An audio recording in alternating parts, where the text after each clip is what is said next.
សួស្តីអ្នកគ្នាថ្ងៃនេះជួបជាមួយនឹងវីដេអូថ្មីជាមួយនឹង background នៅថ្មីជាមួយនឹងទីតាំងថ្មីជាមួយនឹង project ថ្មីចាតែអ្នកនិយាយចាស់ដដែលដោយសារតែថ្ងៃនេះពួកខ្ញុំមកតែ3នាក់ទេដូច្នេះហើយយើងអត់មានធ្វើអីច្រើនទេយើងគ្រាន់តែធ្វើ slide ហើយយើងកែ YouTube ចង់បើសិនជាអ្នកនរគ្នាចង់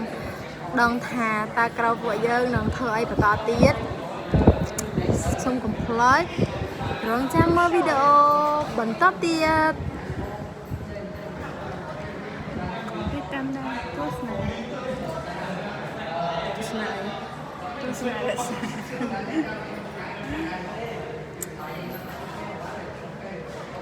ពីវកាត់សក់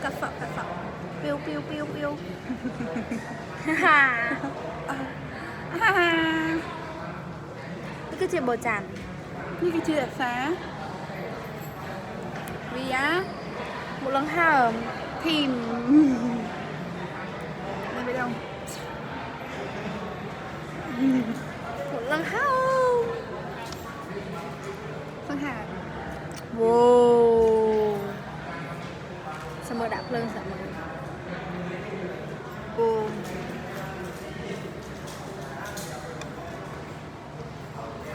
ភ្លើងតា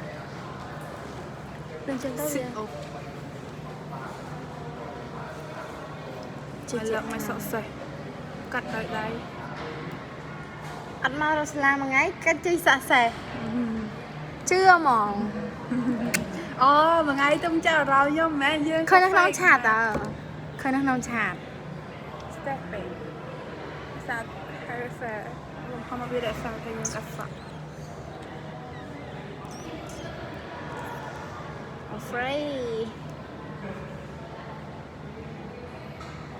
កុំមកយ៉ា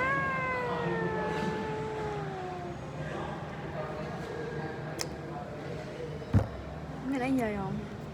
នេះគឺជាអីគេនេះគឺជាម៉ៅនេះគឺជាអីគេនេះគឺជាដងកៀបចឹងថាថ្ងៃខែ7នឹងដាក់ប្រេះហ្នឹងខែ7ខែ8ដាក់ប្រេះឲ្យអាសាជួយទៅពេលខ្ញុំស្លាប់ដាក់សាប់3ឈួតទេទៅដាក់ប្រេះស្នាគេស្លាប់គេស្លាប់ពេញមកប្រទេសអស់ហើយខ្លាចឈឺទៅមិនឡើង3នាទីហើយកែនាទីធៀវអូមកចិត្តដល់យើងដូចគ្នាតើយើងធ្វើ style តើ1 2 3អូទេ1 2 3មួយទៀត1 2 3មិនមក1 2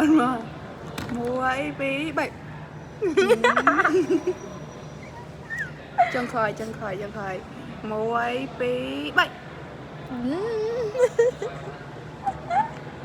សាហ្វេគេ